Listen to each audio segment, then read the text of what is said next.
Kim yok. Sıfır tolerans.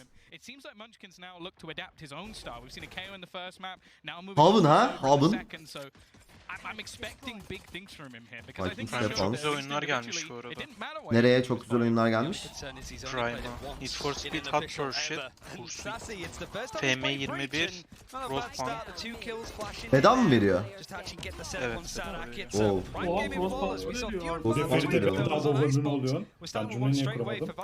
Nereye kesin gidiyor muymuş? Doğru karar. Ama kim gelecek o önemli. Ne dedin Doshin? Serhat abi olsaydı Dawn geliyor. Ha doğru. Oğlum senin sesin niye böyle? Senin mikrofonun ne ya Doshin?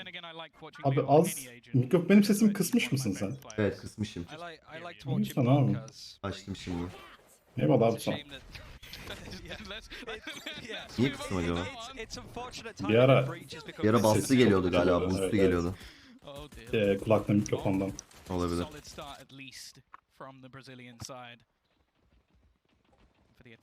Farioli gelecekmiş. Bayağı Farioli mi? Tanımıyorum. Bakayım. Still FRZ was managed to get the kill, but it was just a gap, and it's now a bit of a panic stack coming through. I mean, Wtcn is going to hear all of this İtalyan pumping teknik and direktör. FRZ ready to face.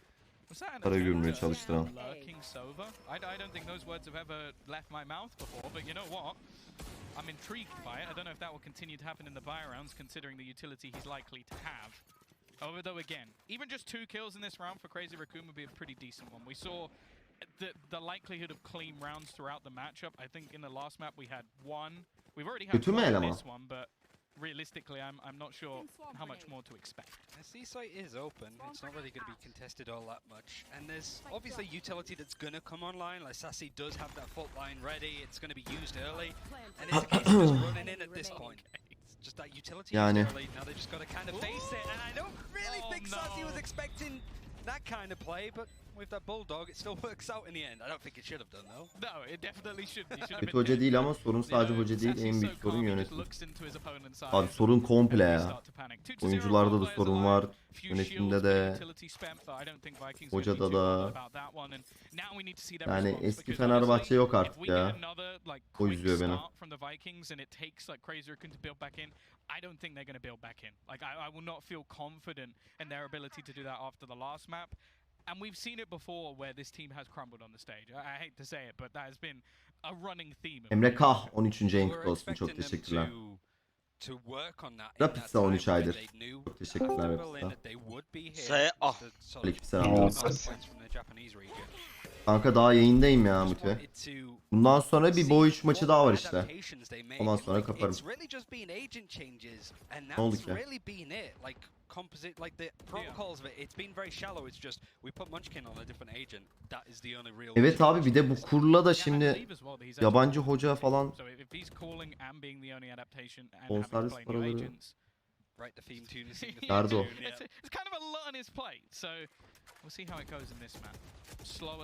Ha. Kanka saat kaç? 9.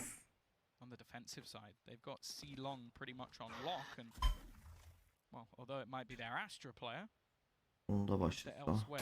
Onda başlamaz ki amına koyayım. O maç 11 yazıyordu gerçi. Erken bitti maçlar galiba. 10 çeyrekle başlasa 11 çeyrek 11.5 12 gibi biter büyük ihtimal.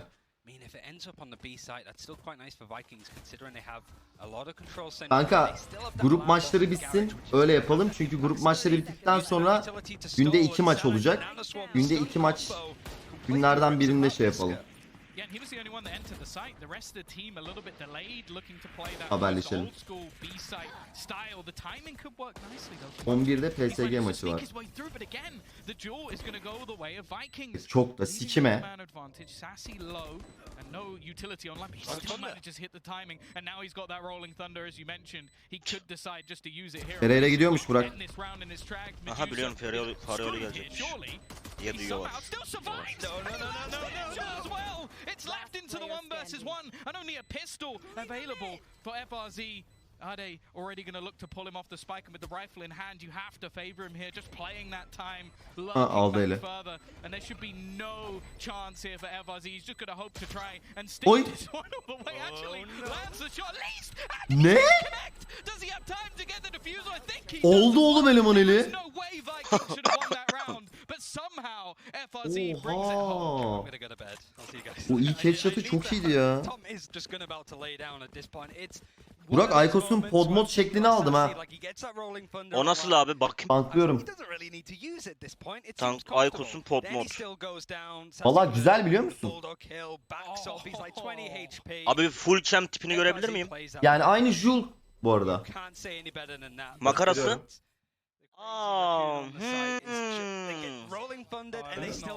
That's not a cam I wanted Likit to mi see. koyuyorsun? Evet likit bu.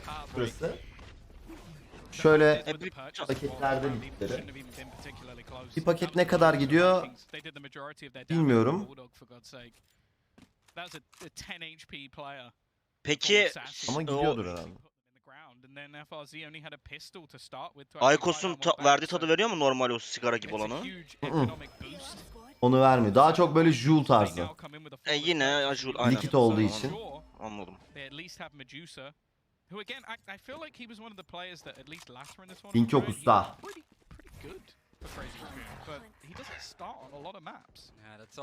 Aynen, link atamam. Likit zararlı, en temizi kırmızı Marlboro. O diamant tütünü ya.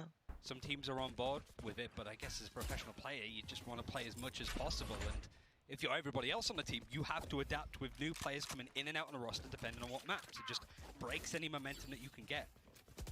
Now, Munchkin already going down, Recon Dart isn't going to be available, and even then, when it was used, Sassy cleared it up instantly. There's so much utility here that's just going to stonewall Crazy Raccoon as they make their way in onto the site. And this position from Steakhouse, it's just hard to even peek. Yalnız Vikings biraz fazla el almadı mı ya defansa? Bir anda 4-0. Büyük ihtimal bu maç da kısa sürecek.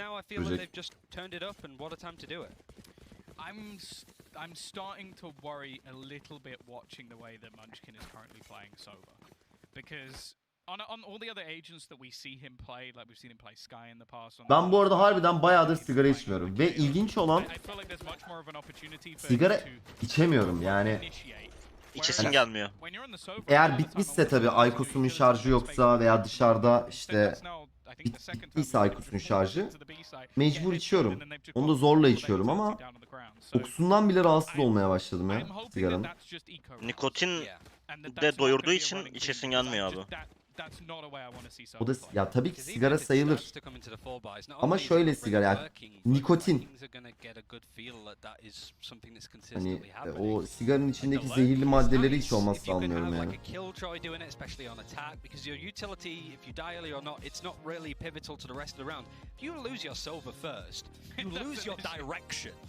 Bunu da bırakacağız abi. Bunu da bırakacağız. Rahat kesin. Abi en doğrusu o zaten. Hepsini bırakmak. Zaten benim net bırakmam lazım da. Yok hiç denemedim Gökhan. Öyle şeyler denemem ben. Benim nasıl biliyor musun abi? Ben elektronik içiyorum ya. Bir paket sigara alıyorum mesela. O bir paket sigara böyle 4-5 gün falan gidiyor. İyi sen Sadece de böyle bayağı yemek, azalmışsın. aha, yemekten önce falan, yemekten sonra falan içiyorum. Ama yemekten sonra da. Onu da yakarsın abi ya. Bu kafa farklı ya.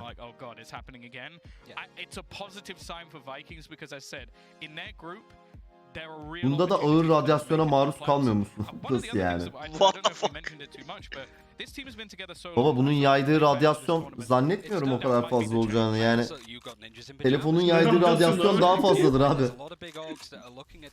Önünde 5 tane monitör var elemanın ya. Aynen her yerim radyasyon oğlum.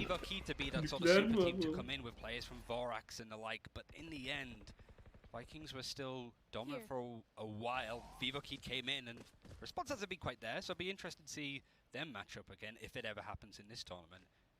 For Vikings, it's you know, like it's not a player that you need to get rid of. He's there again. Sedekas is just taking so much space for the team. Oğlum o kadardır And içiyorum. it just means that realistically they can start to Sanki azalmamış gibi amına koyayım ya. They've got so much control with the stars and nano swarms over on the B site. They've then got 2 players sitting up, and that's not the start you wanted. Well, I was wondering how they were going to utilize the lockdown in this round. They're not. Bu round önemli bu arada. Efendim? Twitch abi eğer abonelik fiyatlarına düzenleme getirmeseydi 5.89 dolar kesiyordu vergisiyle birlikte. Şu an 80 lira olacaktı bir abonelik. 80 lira mı? Evet. Bunu sikiyim. 80 lira bu. Oh no! Oh, the timing could be the worst thing in the world. It's a bit of a whiff, but he gets away with it. Turned down to just one player. Now he's got at least a bit of utility. The ultimate online to at least try and delay Sadak as much as possible. And the turret. Zahmet olmaz mı ya abi? Almasa. Bana bir şey diyeyim mi? Alamayabilir. Ay. Aldı. He is actually going to get tagged up with the operator in hoping for a peek, and he is playing this perfectly, delaying as much as possible. Çok iyi vurdu Çok iyi lan. vurdu lan. Crazy Raccoon, they're on the board.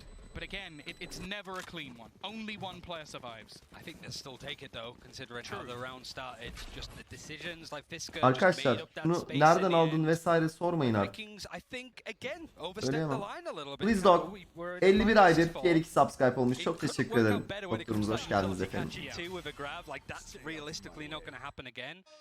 But that's a round that you want to see more. It isn't just like the Munchkin show. Like Ya bu arada player artık on that team had a moment to bring that through and Twitch'in on the breach as well. şeyler yapması gerekmiyor mu arkadaşlar? Yani bir ilgi alaka yine unutuldu ama gerçekten can sıkmaya başladı ya. Garip. Hani o kadar haber oldu. O kadar ülke karıştı lan. Her yerde haber oldu amına koyayım. Para aklanıyor vesaire diye. Abi hiç ya. Abi bütün bilgilerimiz, gelirlerimiz ifşa oldu. Eklendi. Ya o konuda bile hiçbir şey ya. Hala devam edenler varmış abi. O da Nasıl ya? inanılmaz gerçekten. Bayağı hala devam ediyorlar. Hayır, devam edenler ayrı bir orospu çocuklu. O ayrı zaten de. Hala yayın açanlar var bir de yani. Ve yaptım ya. Yaptım yani böyle. Göğsünü göre söylüyorlar. Yaptım abi.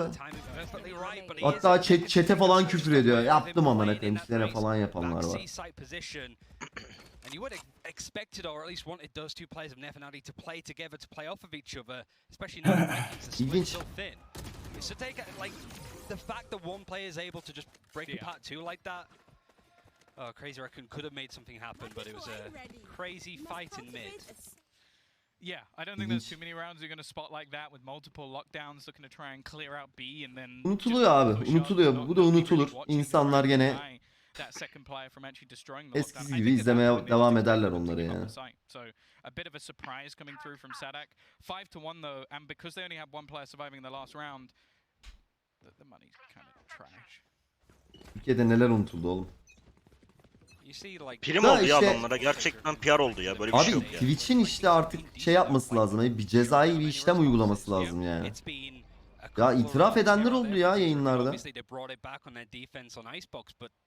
Yani kitle yapabileceği her şeyi yaptı yani kitle. Twitter'lar açıldı, şeyler oldu. Hashtag'ler TT oldu. Abi biz Twitch yapabildiğimiz her dedik şeyi her yerden mail attık. His looks have been good, but he doesn't have the weaponry this time. And FRZ is not letting anybody past on A. Like the pressure from Crazy Raccoon over towards the A site is just non-existent for the most part, unless it's all the players going together, you know. Bit of a gamble coming through. Rotation in towards this A site.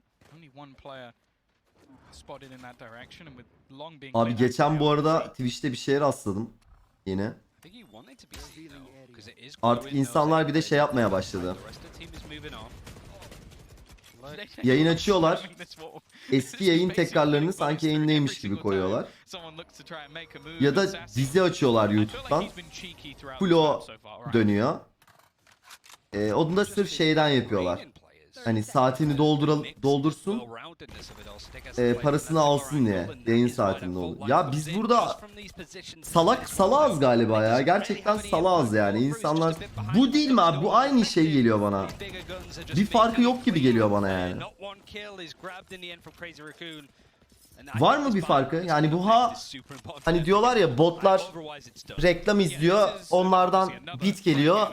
Biti aldık işte. Veya çalıntı kredi kartıyla bit alıyorsun. Ya haksız, o da haksız kazanç, bu da haksız kazanç. Ne farkı var? Bildiğin emek hırsızlığı bu. Bu da dolandırıcılık. And it's all too easy after that for the remaining players just to clear things up. So I can see what Crazy Raccoon are trying to do. Bilmiyorum ya. It just is not working. Vikings, you just want to see that clinical side come out of it, and Munchkin there has had that response. Now it's Da just çok tilt olmaya başladım rest of the ya. round now for Crazy Raccoon. What decision do they make? What are they expecting? Are they going to still dedicate to the C hit, the C splits? Tekas is playing in on tunnel, but sort of realized that it might be a good move to get out of there. Ben geçen ay mesela 30 saat yayın yaptım abi. 30 saat sadece. Ben bilmiyor muydum amına koyayım? Açardım Amerika'ya giderken yayını. Gelirdim, kapatırdım. Yayın saatimi de doldururdum.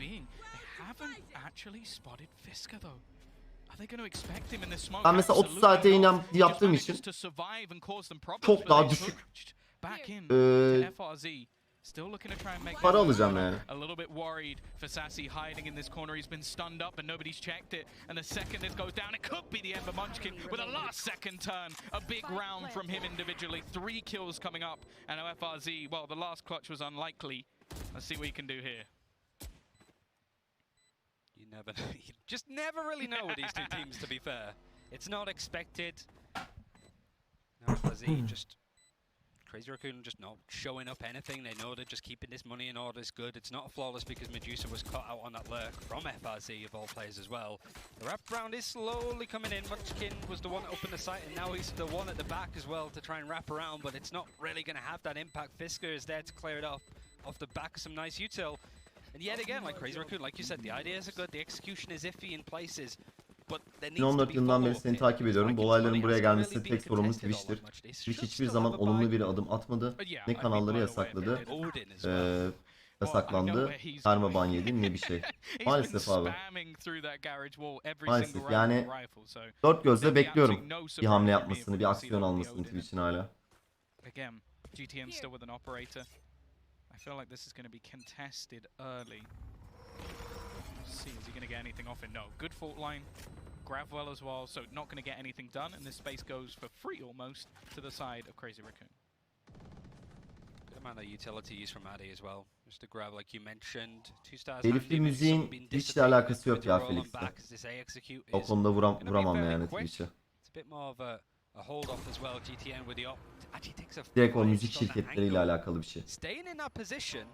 Ama onların da zaman aşımı yapmaları lazım abi. Synchros düşünüyoruz abi.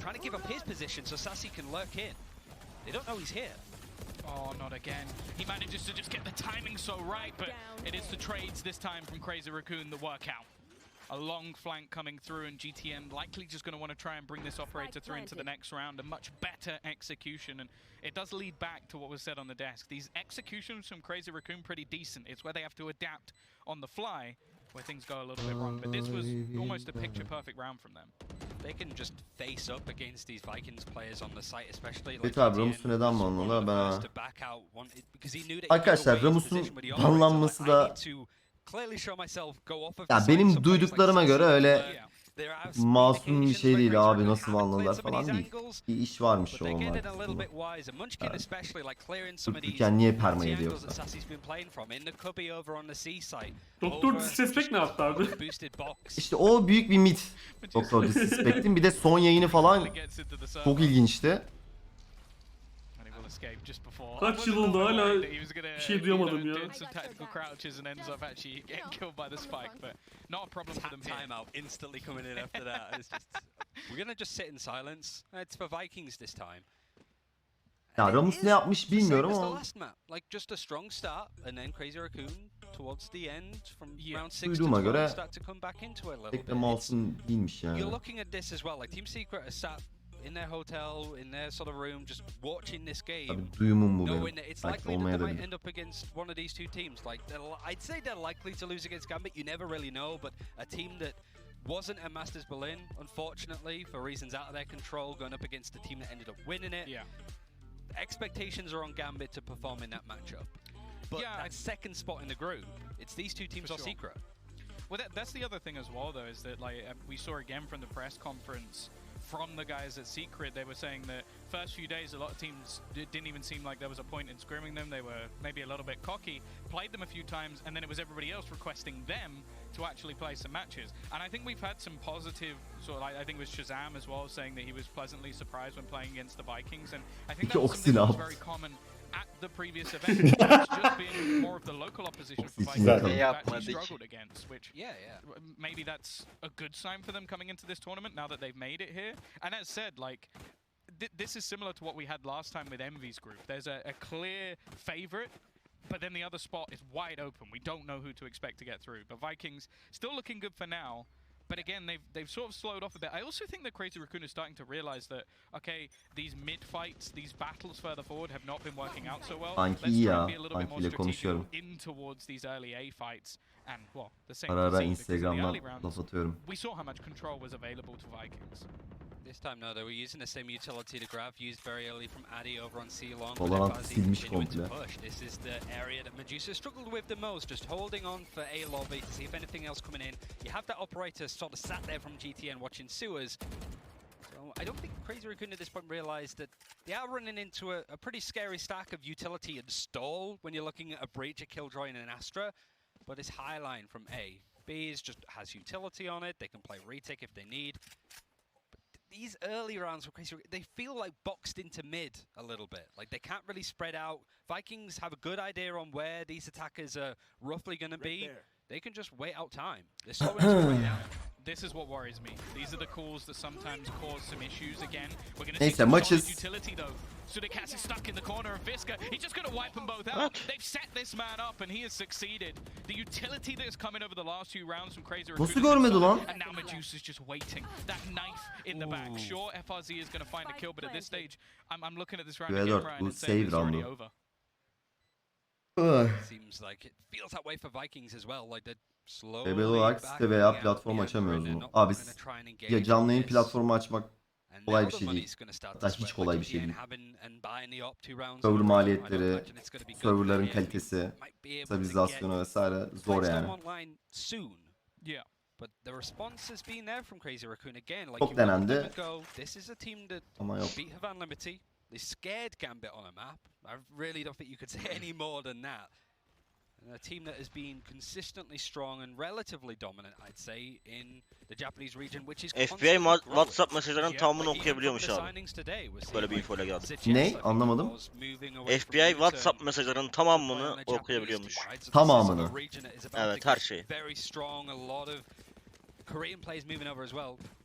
Yani düşünüyorum WhatsApp mesajlarımı FBI okusa anlar mı?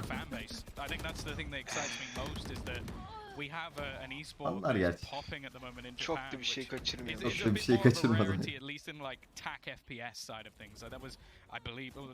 Acun abim açsa... Abi Acun abi önce şu ekseni biraz... Yani eksen iyi bir referans değil yani. I feel like Vikings become more dangerous, looking to get a little bit more aggressive, and now they've found their opener. This is where I need to see a reaction from Crazy Raccoon, Ryan, because when they have their set play, they look great. When it comes to adaptations, not so much. At least it is Munchkin going down, so he can call for his team, just checking their perspectives. Çekiliş kazandık mı ya hiç? Amını sikim. Oh, okay. Ne That was çekilişi? close. NFT Türkçe geçerek kurtuluyor. NFT gitmek ya. Alanda.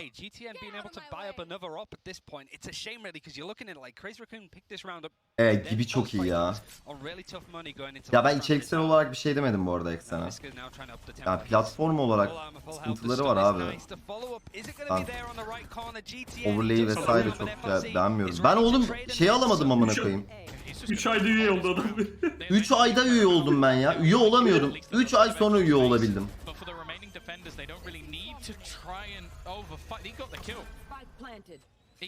He just got the kill straight through the smoke. That's given them a real opportunity here. Sassy and Sudekas coming from completely different angles. Still a little bit of utility to try and clear them out. And I feel like Sudekas is going to have everything to do, looking to try and come in from behind. But I like this. Crazy Raccoon getting aggressive, trying to take the control from in front. And they are spotting that there's no one around this angle. They know that there has to be someone within head of them, someone coming in on the flank. Medusa lands the shot. It's left all onto Sassy. A great recovery in this round from Crazy Raccoon. And again, they're fighting. Peki bu adamlar offline oynamıyor mu maçı? Biz niye adamların kameralarını hiç göremiyoruz abi?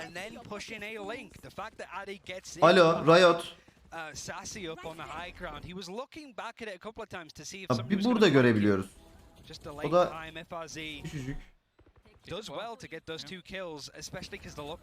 Abi Champions turnuvası bir de yani. En önemli turnuva değil mi bu?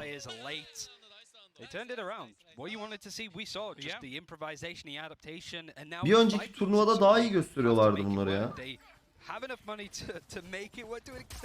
Evet, prodüksiyonel açıdan biraz sıkıntı var.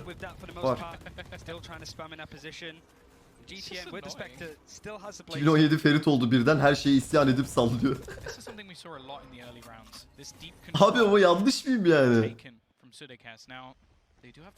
Haksızsam haksız deyin chat.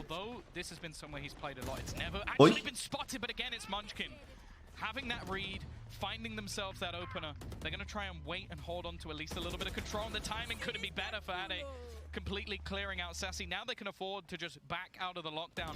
They have such a huge advantage. Sadak actually goes in with the Ares and manages to get himself a kill, but the trades are coming in thick and fast. Good spot currently for Crazy Raccoon to be in. The spike still hasn't gone down at this point, no. Medusa now with the operator in hand is sort of watching keenly. FRZ is going to push Oy, out this. line-up olabilirler daha. Nice stuff.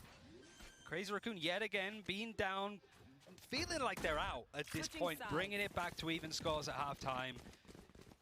This is still a lot to play for, and Crazy Raccoon, it was their attacking side that they struggled on an icebox. Now they're defended where they had some solid ideas at the very least. Vikings are the ones that have to answer back.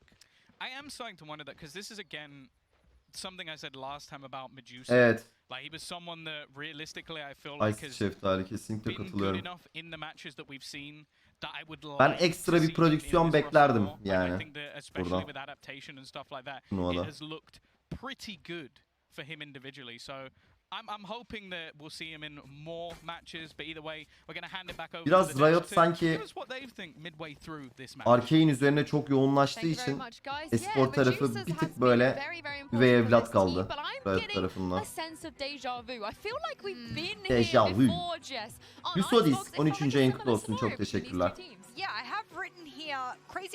Çünkü Arcane'in PR yönetimi inanılmazdı yani. Taraftar neden yok abi? Covid abi. Ya baba o değil de ne olacak bu anneme? Şimdi Omikron çıktı.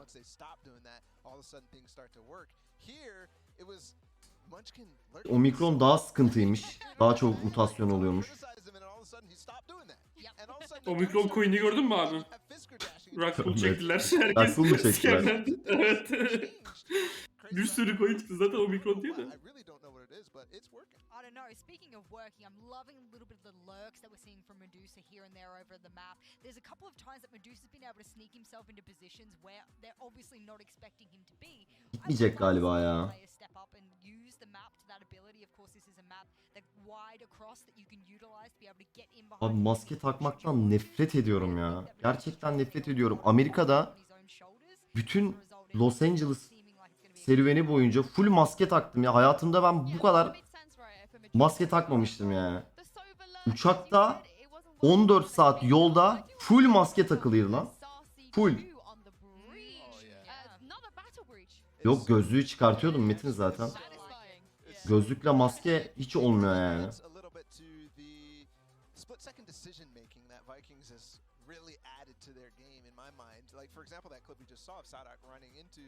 İndirseydin hafif burun altına. Amcalar gibi.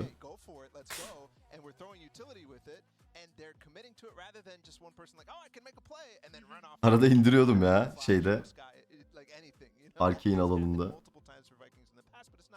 Yeah, and that's the biggest thing that we have to give props to Vikings for. We asked, did they learn, did they grow, did they catch up to the rest of the world? Check. I can say that at least compositionally, yes. Are they using their utility together as a team cohesive unit? Yes, I can tick that box off as well. Crazy Raccoon. Amerika'da bu arada inanılmaz önem veriyorlar maske olayına. Yani maskeni çıkarttığın anda direkt böyle uyarıyorlar yani. Türkiye'de artık bayağı normale döndü. İnsanlar marketlere falan da maskesiz girmeye falan başladı yani. Ne uyarıyor, ne şey yapan var. Dikkat eden var.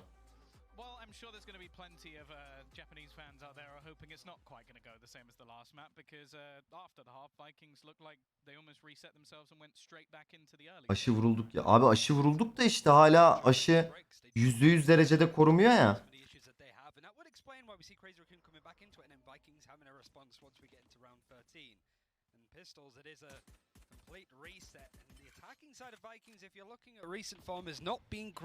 Bir de aşı yani düşününce maske senin korunman için değil, sendeki virüs başkalarına gitmesin diye bildiğim kadarıyla. Aşı olsan da sen virüsü alıyorsun.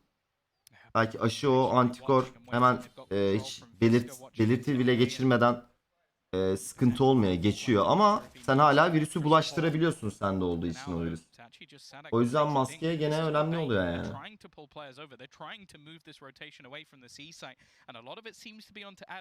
Yani toplumsal bağışıklık için herkesin takması lazım. Böyle yarısı tak, yarısı takmazsa hiçbir işe yaramıyor maske. Teşekkürler Okan. Böyle.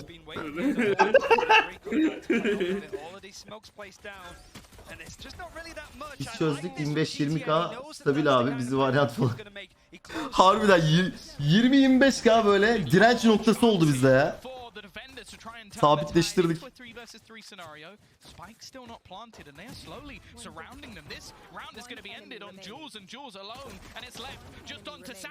Sasi alır. Sasi alır. Tabi. And he is bringing home the pistol for Vikings with a Red Bull clutch. He's just been the hero that they needed for so often. Like, it's a group of leaders, I think, when you're looking at this, because you got Jesse Vash from Team Secret, Sassy has been online, Yani and Munchkin. çok normal oldu artık. Her gün 200 kişi ölüyor Covid'den. İsyanlar çıkardı Twitter'dan falan. Ya oğlum bu ülkede neler unutuluyor ya. Neler unutuluyor amına koyayım ya. Konuşturmayın beni chat gerçekten. That's all that needs to be said. He is performing to a very top standard today. And you know Halimiz ortada. they've got another pistol. Have they won all the pistols? I feel like they've at least won 3. I can't remember if they won the second one on the first map, but I wouldn't be surprised if they did with how the game actually ended up going. So giving themselves Şimdi gelecekler, kapıyı çalacaklar. Sen ne güzel iyi yapıyorsun öyle. Calen 13. en kutlu olsun, çok teşekkürler, çok sağ ol. Buna da favorim Liquid. Hadi bakalım. I think he's had some pretty impactful utility on the executions that Crazy Raccoon did have. By the looks of it, there's definitely Lan ne olur konuş. some sort of Konuşayım da. plan into sewers. The problem is, don't know how well it's going to work. Sonra soruşturmalar vesaire, uğraş dur. Double down. Trade is nice. If you can keep it costly, it works. But Wtcn is really sending a note that they are going to burst onto these A sites very quickly. Crazy Raccoon, it was on the second half of Icebox that they won the pistol. That's the only one. So even then, when they did win the pistol, Vikings still took control of that half and ended up winning like 3 or 4 rounds in a row. It's just how well the mental's going to respond to this time. Like pistols are their own different thing in their own separate vacuum. And this full buy coming Ya arkadaşlar, benim en tilt olduğum nokta şu. Bu ülkede Sedat Peker denilen adam çıktı, o kadar iddia attı ortaya. Ve biri de çıkıp demedi ki, yetkililerden biri, kardeşim bu iddialar yalan, tak tak tak bunlar da belgeler, bu ürün yalandır dedi. Demedi yani kimse.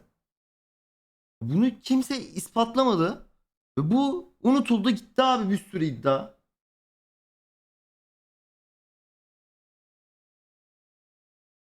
Ama adam dedi ki 10.000 dolar alan siyasetçiyi biliyorum dedi aylık. Yok ama söylemiyor. It's a I think huge they know what's gamble. coming. I think that's what it is. I think they've spotted the Rolling Thunder, Ryan, and they've decided, okay, well, they're going to clear us off the site. So nobody's playing the site. Ya, Like it's sinir completely bozuyor empty. yani. And then they have a fast flank. This is actually a brilliant adaptation from Crazy Raccoon, but he's been caught by the alarm bot. They know that he's here. However, this was the plan all along. And by the looks of it, they're not actually watching for it. So Fisk is going to get himself the first one for free.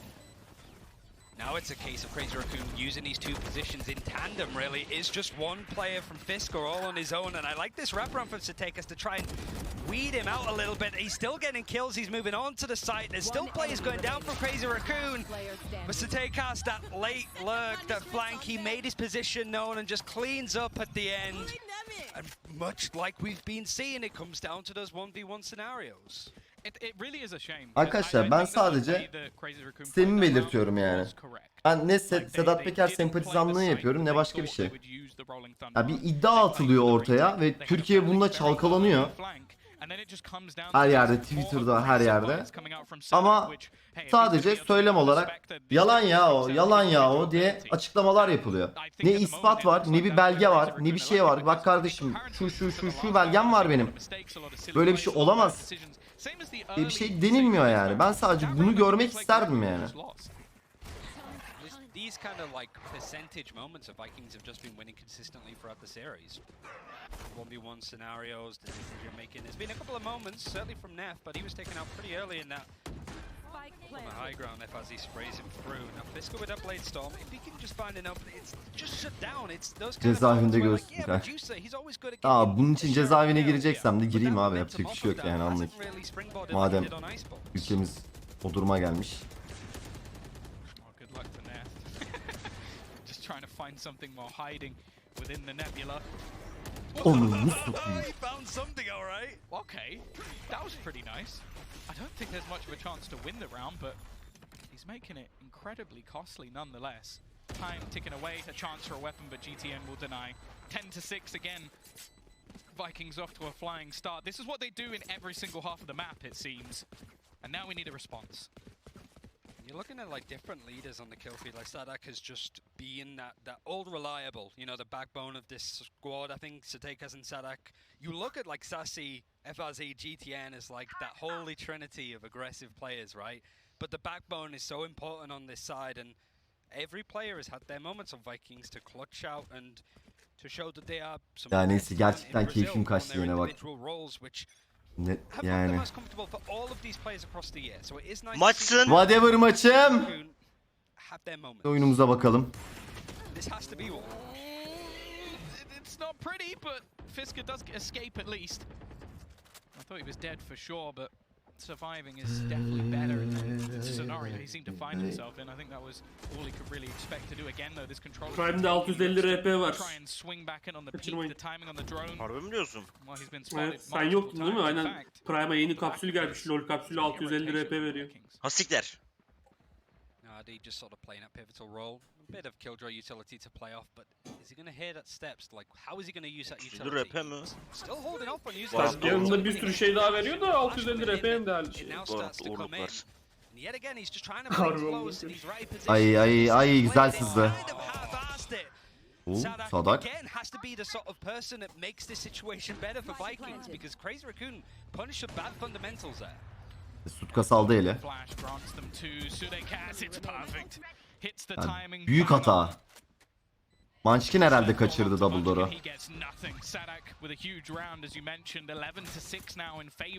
of the Kripto Vikings piyasası and ne olacak? what Ne needed olmuş? to be- I feel the beginning of the comeback once again from the side of Crazy Raccoon ends up just being Ne oldu ya BTC? Bir daha yıkılmış amına koyayım. Sürekli fake out. 58'e çıkıyor, yıkılıyor. 59'a çıkıyor, yıkılıyor. Üçüncü çıkışı 59'a.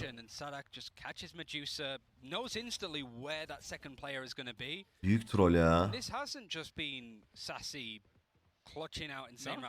Sassy. Ethereum'u iyi yürümüş ha. 4666.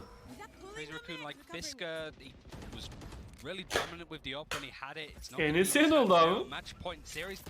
NS'den çıkalı çok oldu ben. Kaçta mı? çıktım biliyor musun?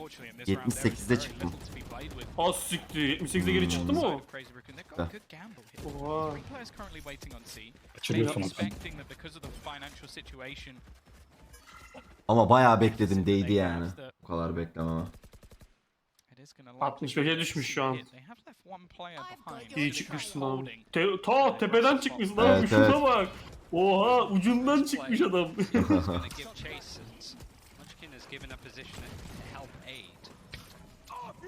Kan abi çok erken çıktı ya ondan. 4'ten bine çıktı. Sen kaçtan çıktıydın? 78.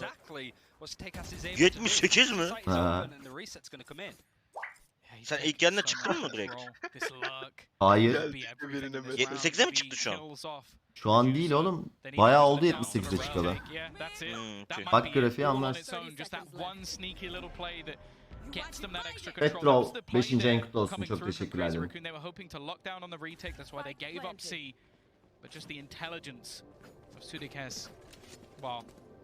It looks a bit silly when there's no one behind it, but he was hoping to try and knife someone just waiting off the back. I wonder how often that will happen, if at all, this tournament. Because we kind of know the trick at this Ay point. ay. There was a grab as well that came in from Steakhouse and just the full picture for Vikings. Twitch çok OP ya. See if they close this out 13-6 going into that qualifying game against Gambit or Team Twitch'in gene nerflenmesi lazım.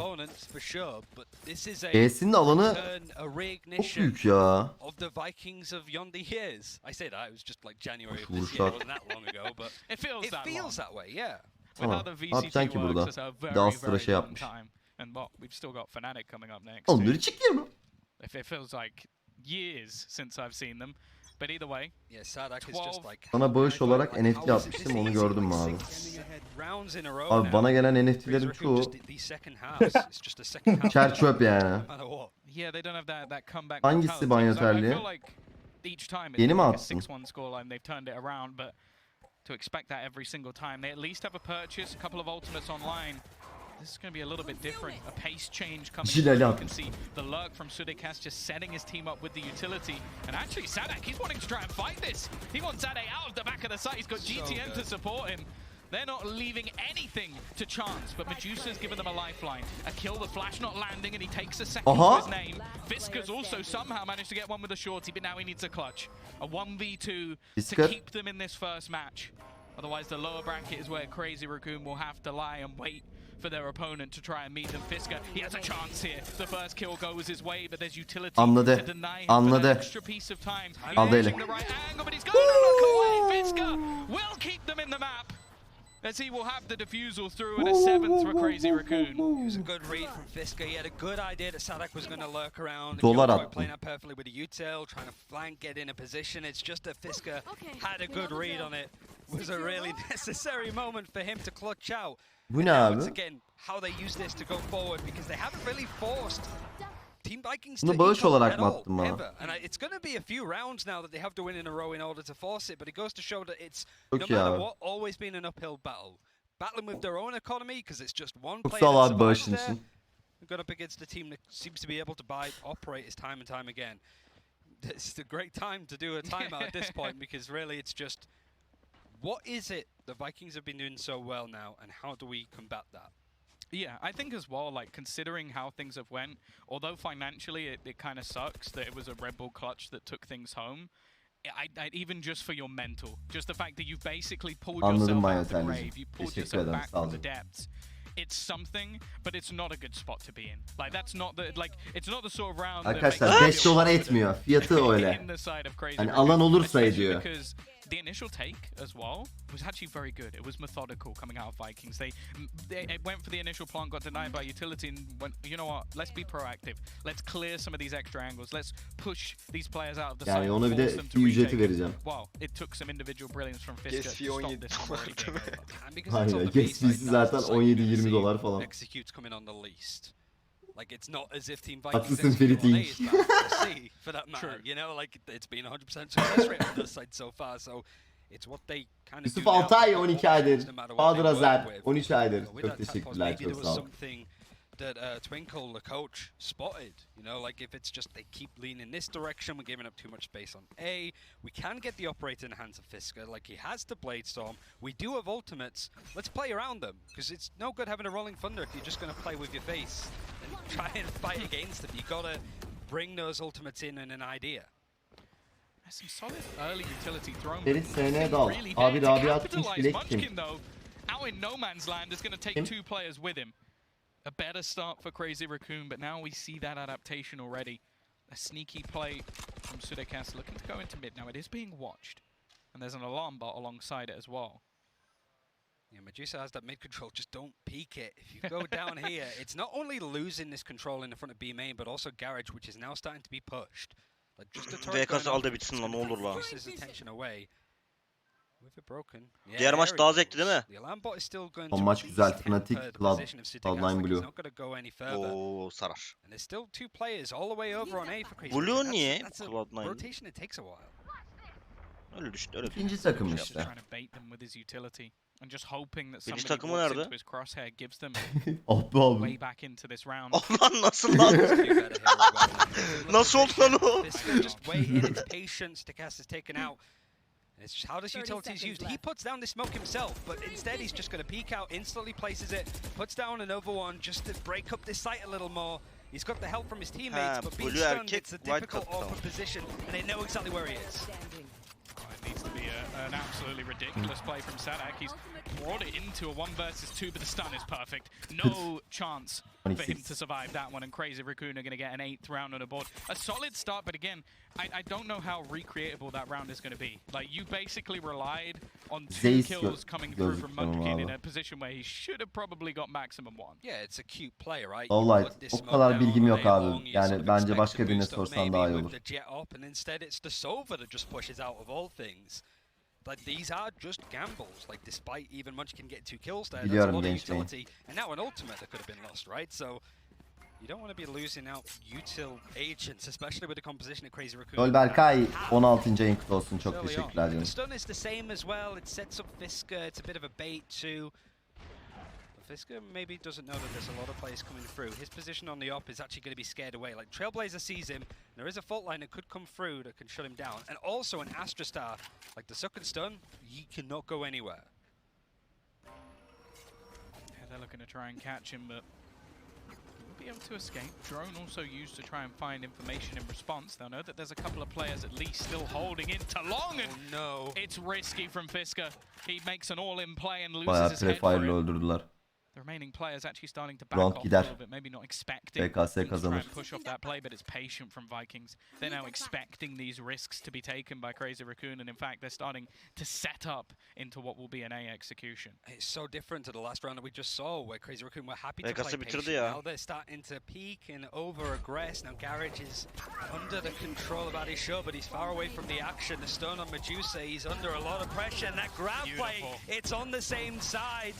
Gtn, he clears up the backside. neler The yaptı last ya two kral. players, Hunter's Fury, does tag onto a few Ay, players in the üzer. end, but there's no kill, there's no real Derse. information.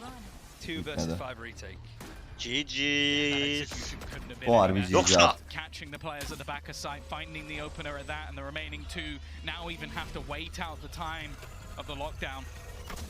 Especially after already using the shot Oy. darts, and actually it's going to be a Aha. peek through. FRC Aha. maybe giving them a way back 2 into ve this 4. round. We've Var also mı? got the divide to try and Yok split gibi abi. things up, but Bence then de comes yok. through Rolling Thunder so much to deny them here, and they're letting GTN Oy. go for the ace. I said he had a slow start to this one, but they now have the clear. Sudekas to close out this matchup. Vikings GG. Kes. in that upper bracket after winning their opening